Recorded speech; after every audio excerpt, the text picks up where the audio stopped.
I don't even know, man. I don't even know.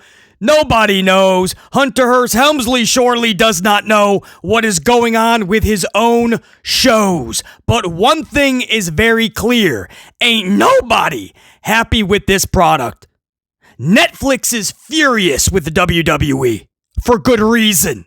ESPN is already miserable with WWE for justified reasoning.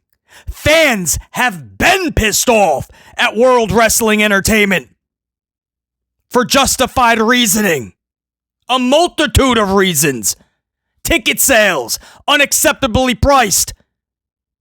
PLEs now 3 times what they used to cost just a month ago. And the sad part is we're not even getting anything extra. It's the same slop of garbage we used to get for $9.99, but now you pay $30. And you don't question any of it, or you get told you're not a real fan and you can screw off. That's from the boss, by the way, Hunter Hearst Helmsley. That's right, he told you you're not a real fan if you don't like what you're watching. And if you even try to complain, if you even try to say they should and could be doing better, then you can fuck off. Ain't nobody happy with this product. So then you get the Smackdown, right? Smackdown is in shambles, and Hunter Hearst Helmsley panics.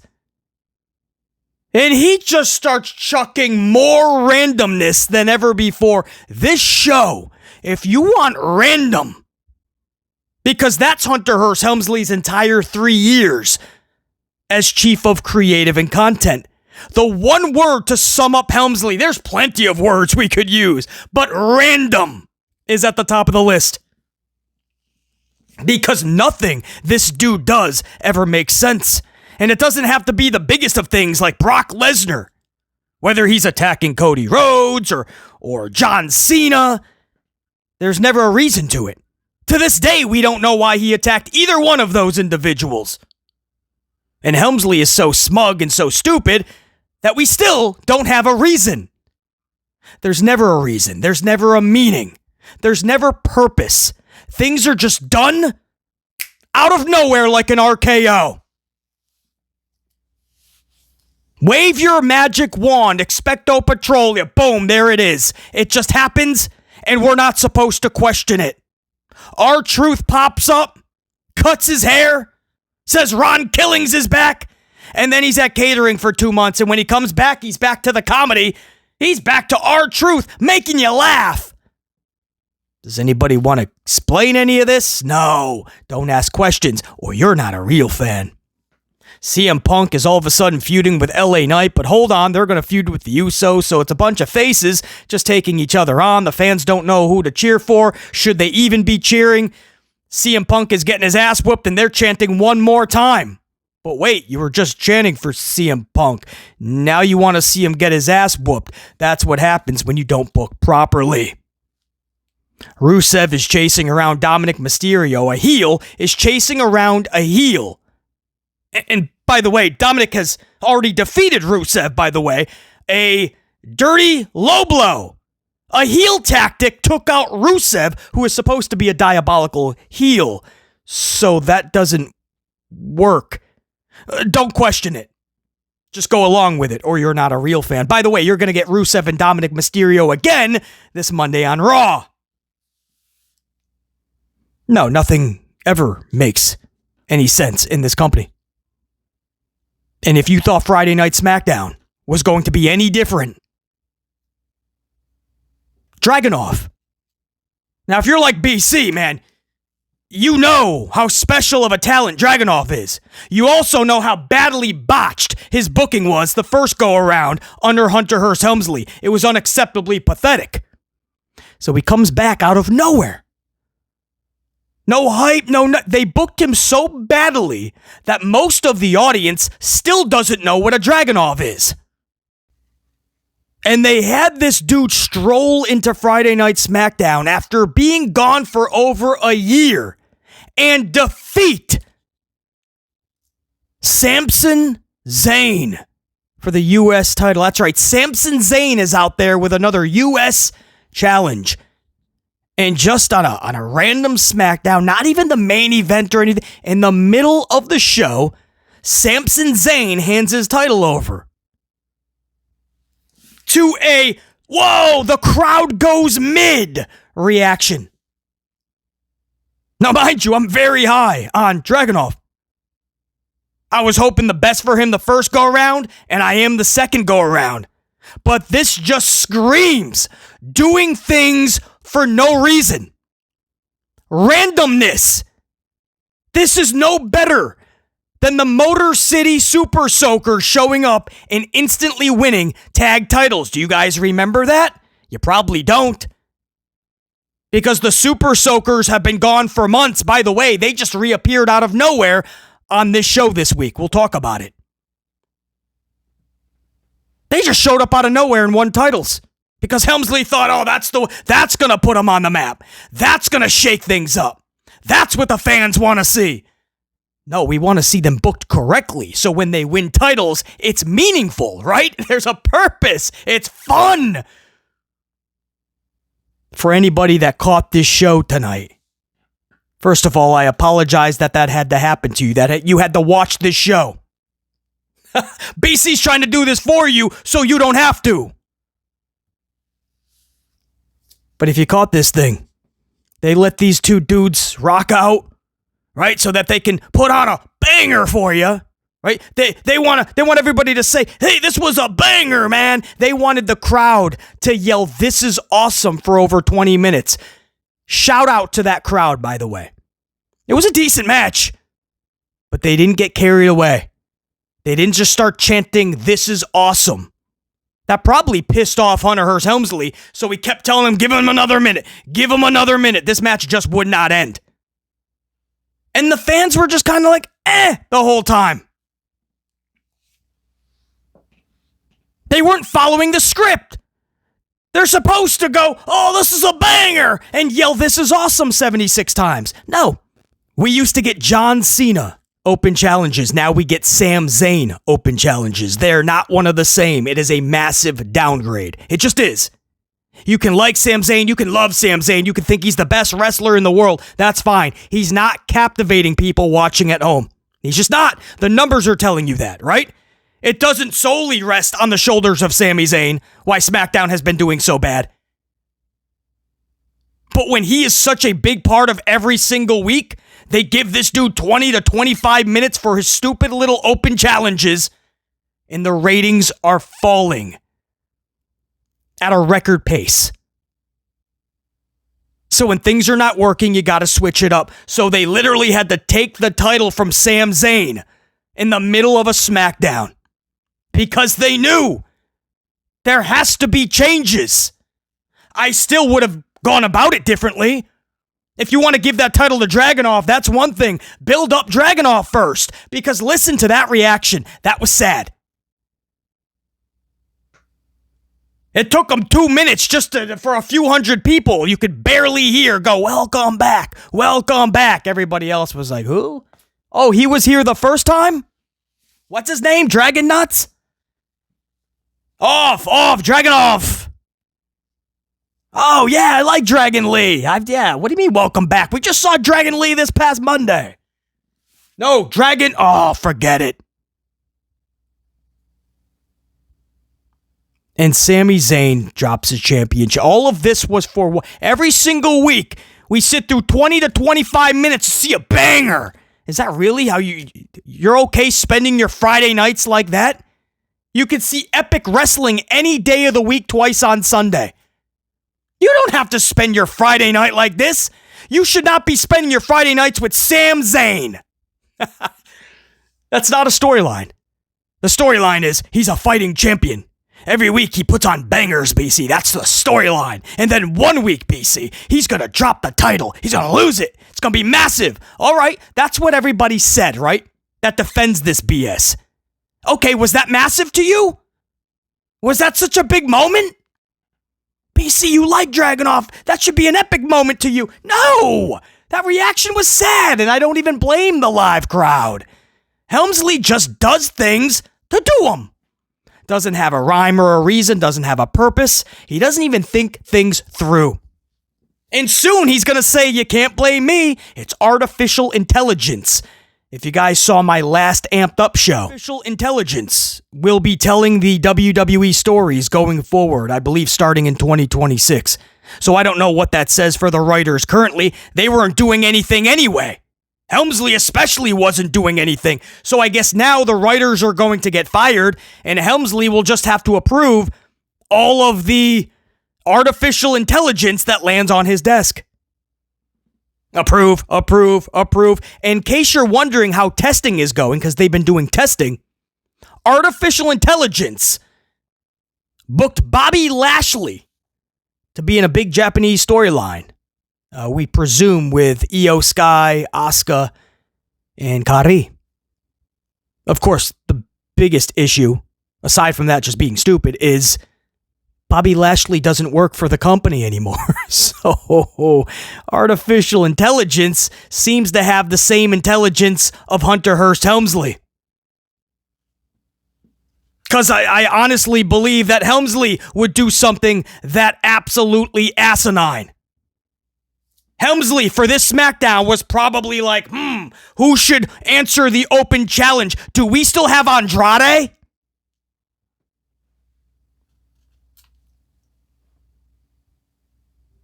Randomness.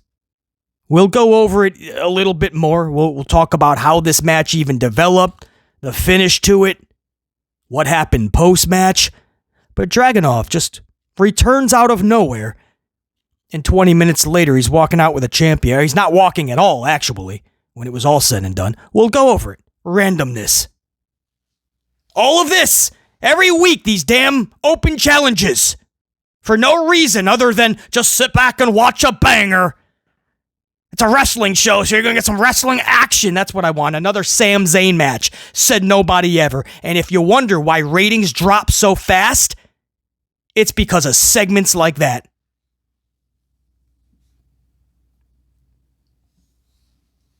Randomness.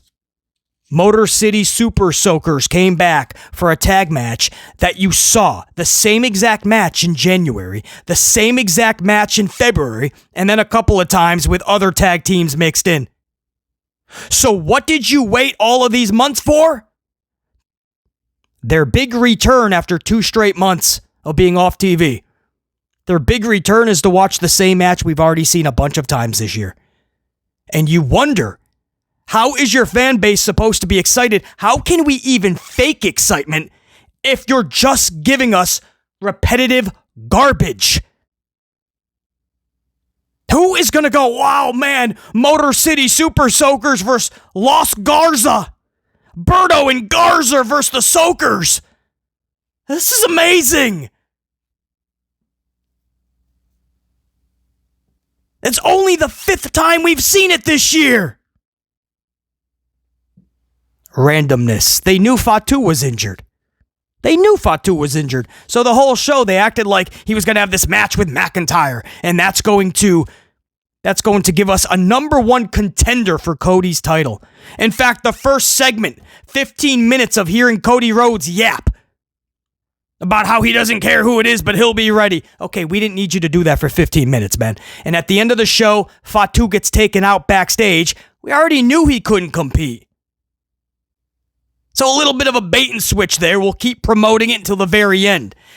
And here's the wild part. And it shouldn't be shocking because it's Helmsley. But they had no plan. They took out Fatu backstage, and then they just had Cody go out. And I'm not kidding. I know there's still a lot of you guys that don't watch the show. You say, thank you, BC, for watching it. Thanks for saving me a couple hours. And as I always say, you're welcome. Because it is a chore. But you guys support the channel so damn much.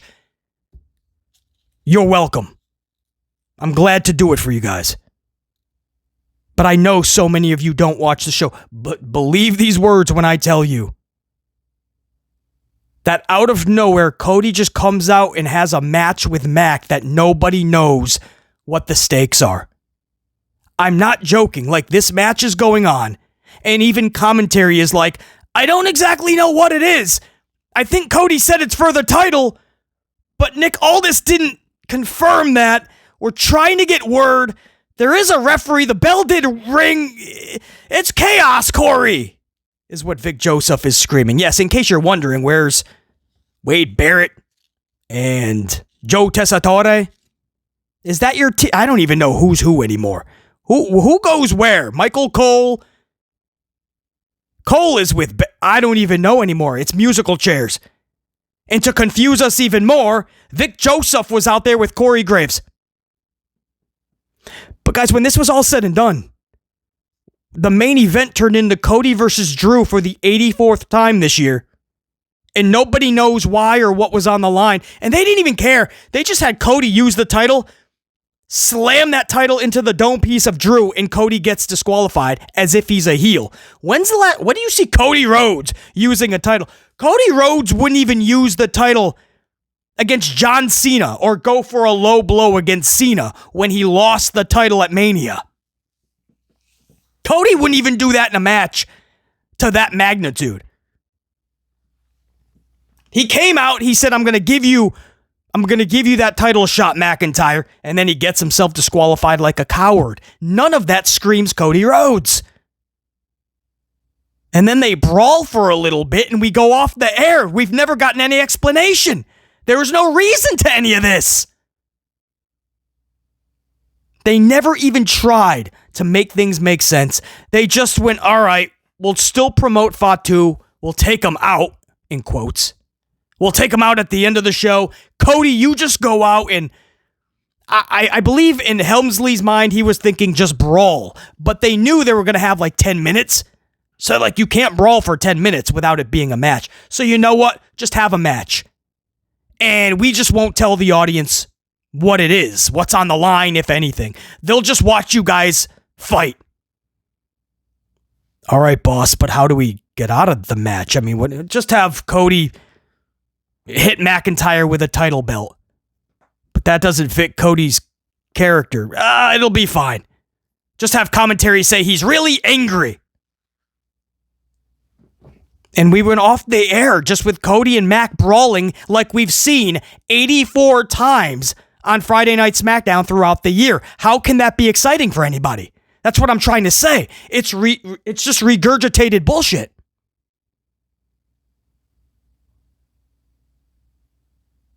I don't know anything on this show, and I know there's going to be people that go, oh, I felt this was a good show. This was a good show, I feel. You know, it wasn't a bad show for sure. In fact, this show had promise. This show had newsworthy stories. This show had headlines. This show lacked any excitement or any reasoning. The Motor City Super Soakers versus Berto and Garza.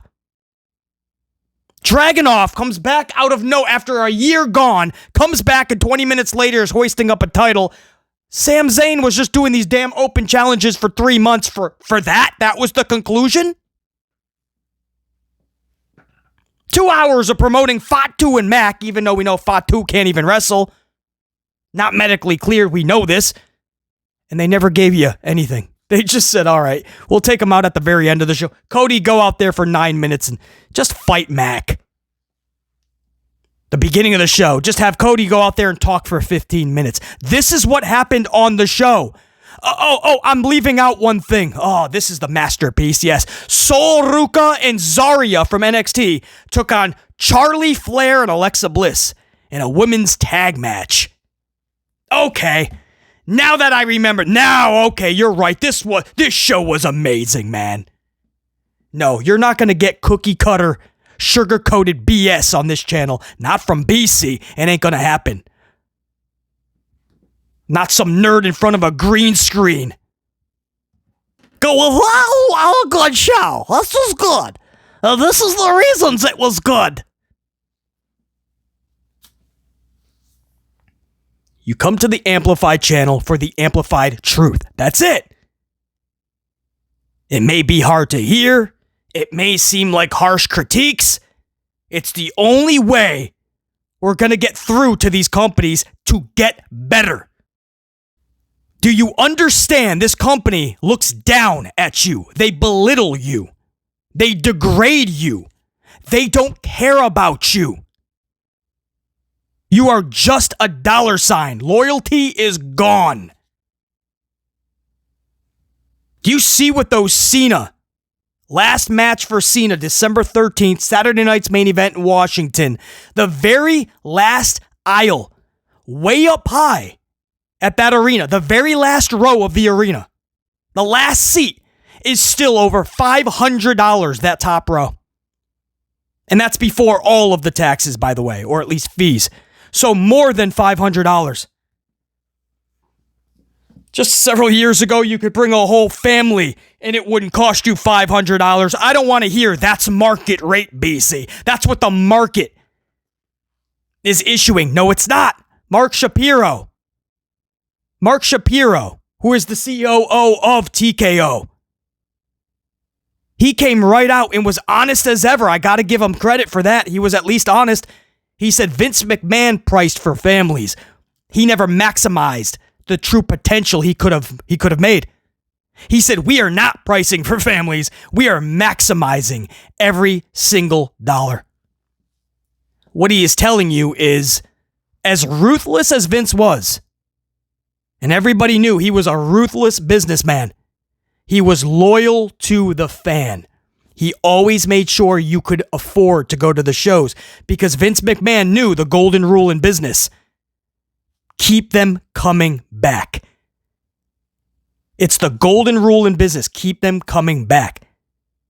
You price affordably, you'll make money, but you'll make even more when they keep coming back. What TKO is doing is, we'll just maximize now, worry about any losses later. And it's because they already know if they dig too deep their own hole, they're just going to sell to Saudi.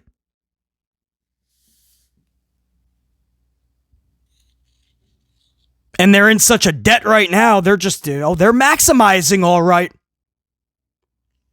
And they're taking the fan for suckers. And unfortunately, there's too many fans that are still willing to be the suckers. $500 plus. Over $500. And there's going to be many fans that are going to pay it because they want to see John Cena and be a part of something special, not realizing that they are literally being robbed. Bring binoculars, because those are the seats that you're going to end up watching the entire thing on the giant screen that hangs from the arena. That's what you're going to be seeing, because the ring and anybody that's in it, they're going to be like ants.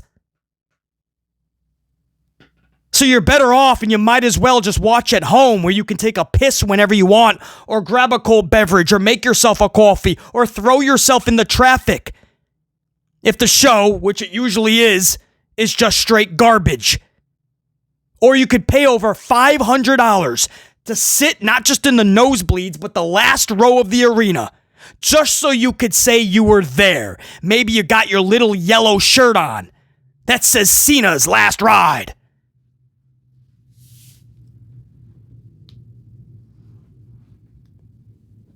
Don't you understand? They're taking you for a fool. And when people like BC are calling them out on it and demanding more, right? You want to charge us 3 times what we were paying just a month ago for PLEs? You want to charge people 60 times what they were paying just 5 years ago to go to a live event? Okay, give us a product that is worth it. That's all we're asking for. You have every right to charge what you want. We as fans are asking that you meet us with a good product. Shows that are worthy of that price. And they're nowhere close. They don't even care. So it's sad when WWE is screwing their fans over, and when people like BC call them out for it, we're the bad guys. Nah, BC, Helmsley's fine, man. He's doing great. He's saving wrestling. These shows are bangers, BC. Bro, I'm trying to get a better product for all of you. It'd be nice if you help support the solution and not be a part of the problem. But there's enough fans that'll sit there with a wooden bowl and a wooden spoon and say, "Please, sir, can I have some more?" And Helmsley will be watching over him with a big old shit-eating grin. "Of course you can have more of my BS slop."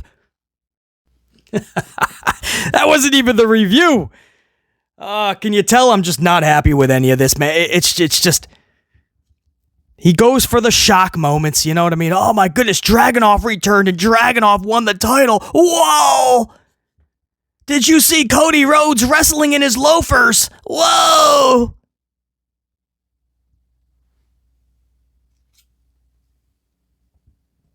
You can't just depend on shock, man. Eventually, you got to depend on story. You're going to have to eventually show an ounce, a shred of creativity. Oh, wait. No, he doesn't. He's bringing in artificial intelligence. Helmsley is giving up completely on creative. Now he's just going to approve artificial intelligence storytelling.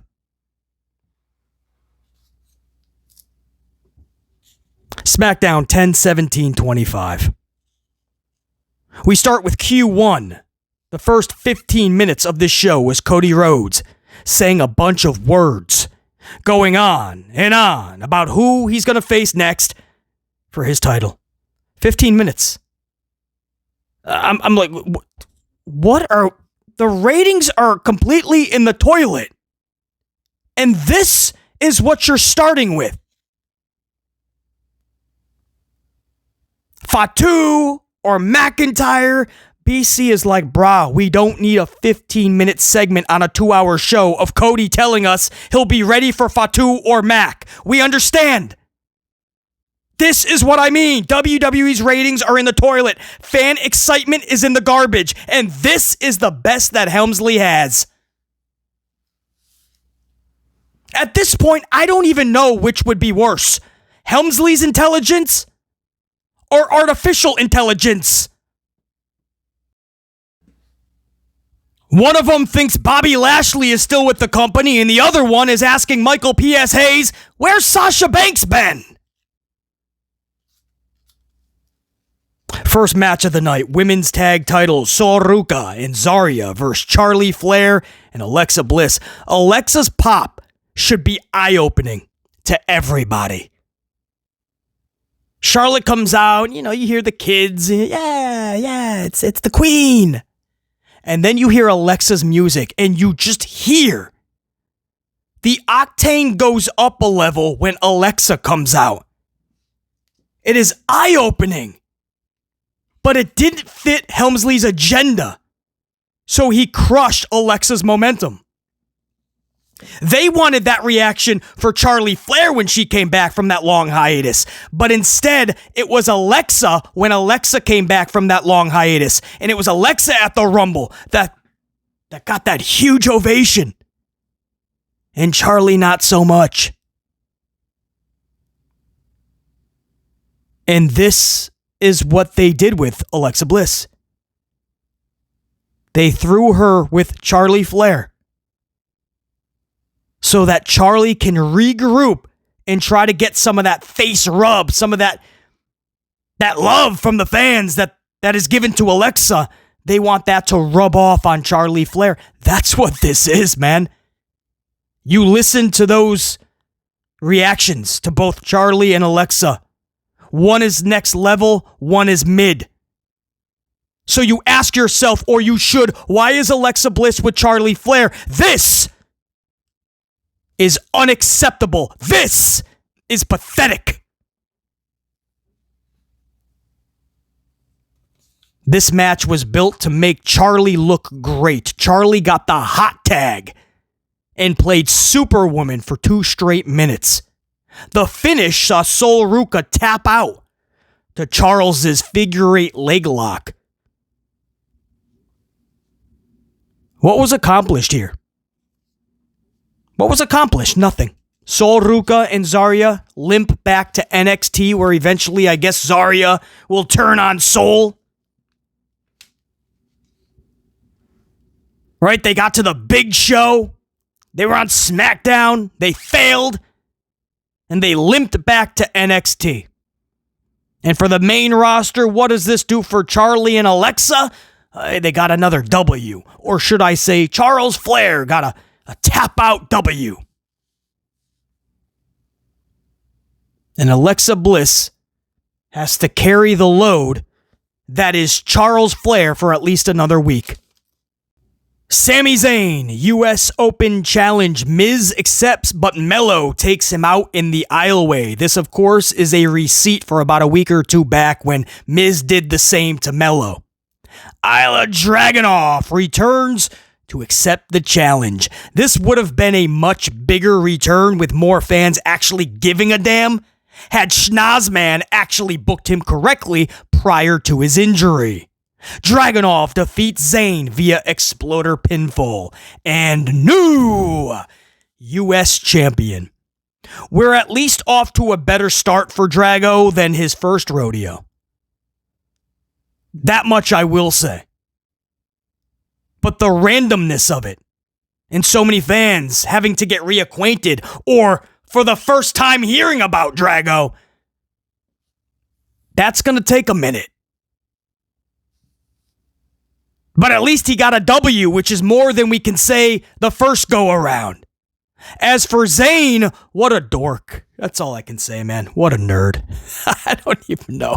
Sami Zayn, man, he just, everything they put him in is just so bad.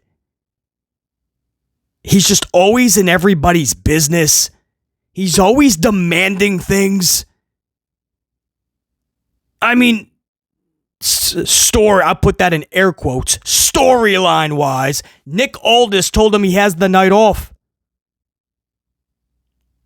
But Sami Zayn was just this annoying little yapper, gnawing away at the ankle of Aldis. I have to have a match. I'm a U.S. champion. I have to defend the title. I'm a fighting champion. Nick Aldis is like, dude, fine, just get out of my office. He's even annoying Aldis.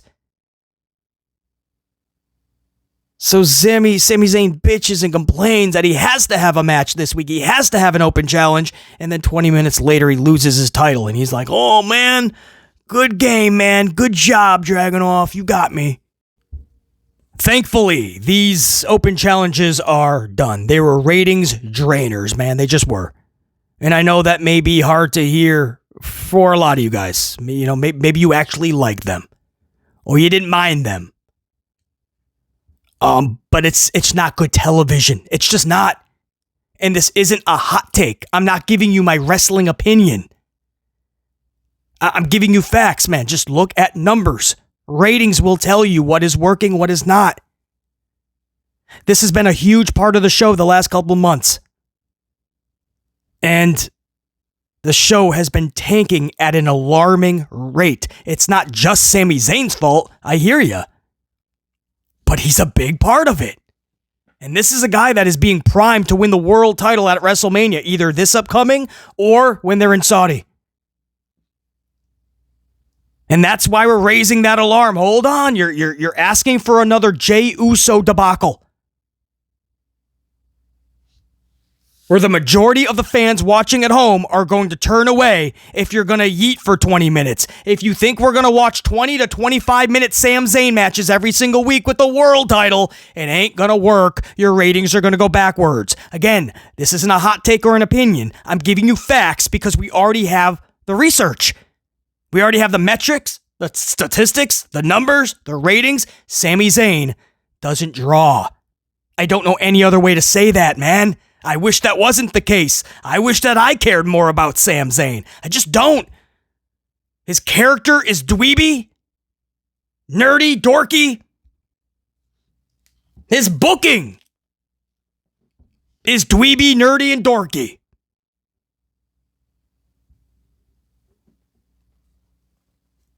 Post-match, Solo and his MFTs take both out. So Dragunov and Sami Zayn were embarking on mutual respect. Thankfully, the MFTs broke that up. The lights go out. Howdy is on the Tron. And Howdy has words. Uncle Howdy has words for MFTs. The Wyatts appear behind the MFTs, but the MFTs retreat. So this is what I mean about ass backwards booking. I'm glad they didn't get physical, but Do you guys see how there's no rhyme or reason to this? You're going backwards with your storytelling, not forwards. For instance, just look, was it a week ago or was it 2 weeks ago? But either way, we saw them all start brawling, right? The Wyatts got in the ring with the MFTs, and all of a sudden, everybody just starts brawling. It's a wild brawl, right? You're seeing the Wyatts and the MFTs all brawl, okay? I mean, where do you go from that, right? I mean, they're brawling. They're fighting. You don't go anywhere else but the actual match, right? That's why how Vince McMahon used to do it is right before a big pay-per-view, maybe the main event of that pay-per-view, on the go-home show. The two participants would get in this wild brawl. Nowadays, you see brawls for everything. And for anybody. Mid-card, tag teams, everybody brawls because that's all Helmsley has. He thinks that's a storyline. They fight all the time. So anyway, let's go back to this. The Wyatts and the MFTs, they brawl last week. So where do you go from there? This week, they stand face to face with one another in the ring, all face to face, and they walk away. Wow. Now that is story progression, right? Because that's what you want in a story, a progression. If you read a book, you want the story to improve as you keep reading, right? Progress. You get more interested as you keep going. If you're watching a movie in the first 5 minutes, man, by minute 20, you want it to be even better, and you're more interested, intrigued with the movie. By 45 minutes, you ain't walking away from that movie, hopefully, if it's good. Television show, it doesn't matter. As it goes on, you hope to be hooked even more. You hope it gets better. You hope it progresses. So in WWE, they start off with the brawl, or they start off with a guy just showing up and winning titles all the time. Where do you go from there?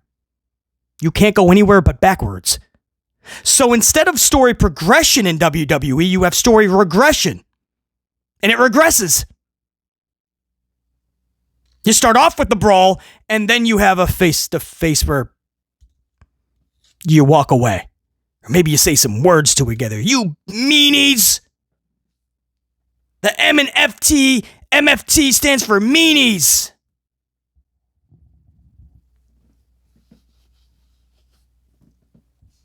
And that sucks to say because I'm a big supporter of Bray Wyatt and the Wyatts, and I want to see them work, but Helmsley doesn't know what to do with the Wyatts.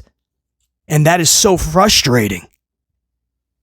So when you have somebody creative like BC that actually is a creator, is a writer, and I see the creative bankruptcy in this company, the creative bankruptcy in Hunter Hearst Helmsley, yes, it's frustrating because I could come up with 350 storyline plots for the Wyatts, and this idiot can't come up with one.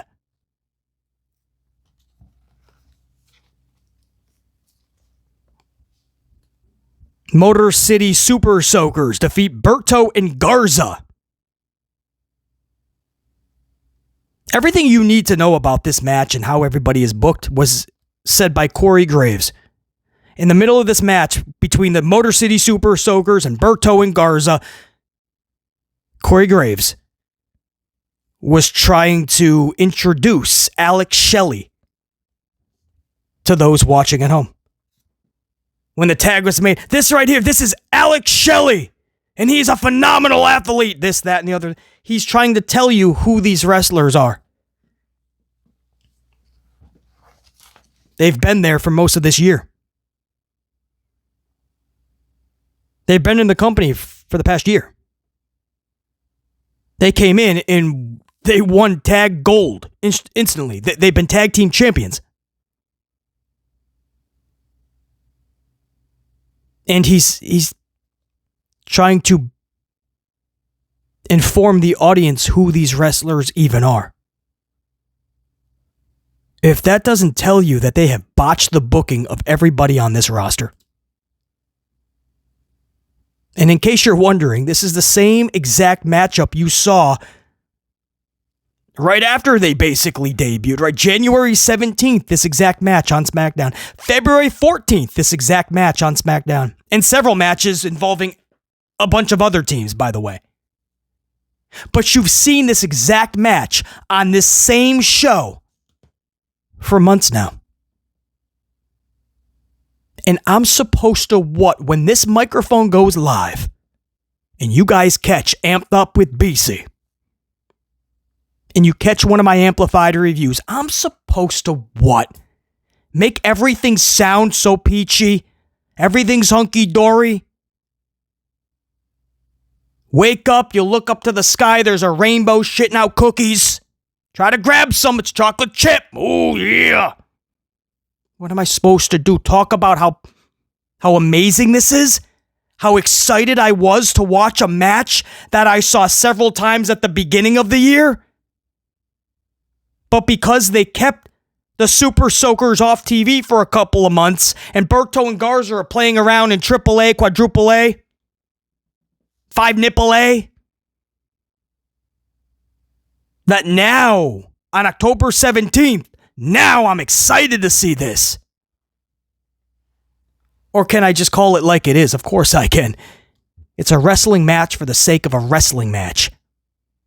Professional wrestling, whether you like to hear this or not, is more than just a wrestling match for the sake of a wrestling match. You can go to the local bingo hall and watch epic wrestling all the time. This is primetime television, where larger-than-life characters and storylines that have you at the edge of your seat, captivating you, that needs to be on full display. Not regurgitated matches we have seen over and over and over, month after month, and now year after year, because that's what you are viewing. And BC is going to tell you exactly how it is. Whether it wants to be heard or not, it's going to be. It has to be. Because it's got to change.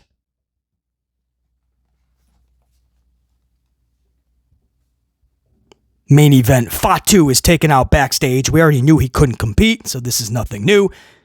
Cody Rhodes comes out. Enough, enough. He's amplified, he's angry, he's pissed off. Drew, you know you did that to Fatu. Fatu was laying in his own blood and teeth and whatnot. They really made it look like Fatu is going to be out for a while because he is going to be out for a while. That's a legit injury. He's put on the shelf. We knew this going in. WWE decided to go with a little bit of bait and switch. We'll keep promoting this, and at the very end, we don't have a plan, but at the very end, we'll think of something. And that's literally what they did. Fatu's taken out backstage, and Cody just comes out angry and says, I'll have a match with you. You want your title match? Let's do it right now. We go to a commercial out of nowhere. That was weird. Like, we're in the middle of something. Now you put a commercial up. When we come back, there's a referee in the ring. The bell had already rung. And Corey Graves and Vic Joseph are screaming, we don't know what's on the line. We don't know what this match is. Okay, well, if you don't know, then we don't know. And if Hunter Hearst Helmsley doesn't know, well, then that's an issue. We're just getting a match, or really just a fight with a referee for no reason. And that's what we got. We never got an explanation. We never got a reason. Corey looked like an idiot. At one point, Corey Graves was like, well, we don't have an answer because Nick Aldis is probably trying to find out who took out Fatu. And then moments later, I'm not even joking, Nick Aldis was out. He was at ringside because Cody Rhodes was trying to put Drew McIntyre through the commentary table. So Nick Aldis is like, no. And I'm like, Corey, what are you... He's right there, bro.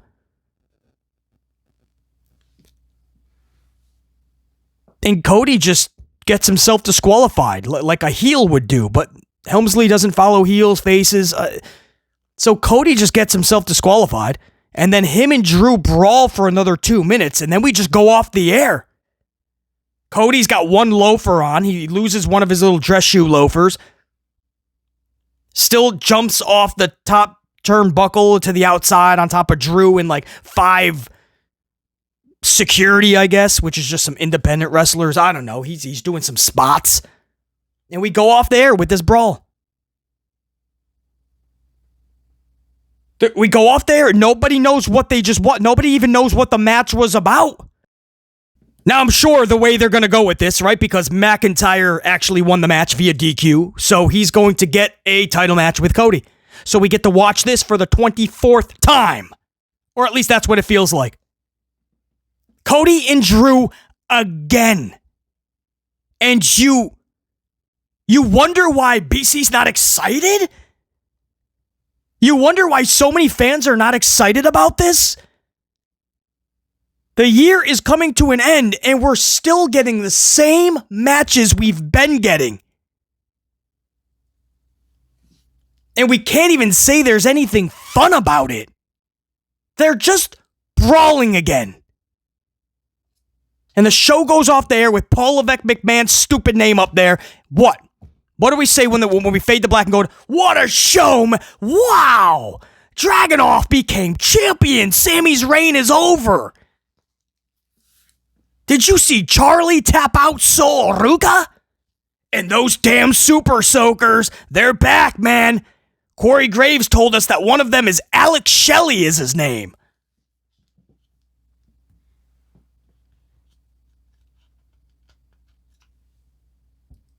Cody Rhodes and McIntyre, man, they brought, I think it was a match even maybe. I don't know. They were fighting each other. Man, this SmackDown was banger, man. No, you're not getting that from BC. I expect the number to go up from what it's been. I tell you that much. It's getting colder. A lot of people are going to be indoors. They're going to try to be entertained. I also think a lot of people are going to tune in because they know how low this rating has been. It's been a huge story in the industry. So a lot of times when that happens, you get people tuning in out of curiosity. Those are curiosity views, right? But WWE is going to take it no matter what. I think they're at least going to get back to a 1-2, 1-3. I don't know if they'll get their old average of 1-4, 1-5, unless a lot of people were curious. But the interest for the blue brand and the red brand is at all-time lows. So we'll see. I think they'll get at least back to a 1-2, 1-3. If they get that 1-4, 1-5, I'm sure they're gonna keep running and not look back like they just robbed the bank. I mean, WWE will be ecstatic if they can get back to their 1-4, 1-5. But this is a company that was really close from going under $1 million. And after those curiosity views are gone, and you got the holidays coming up, I don't even care if they hit a 1-4, 1-5. They gonna dip right back to where they were the last several weeks if they don't start producing a better product than this.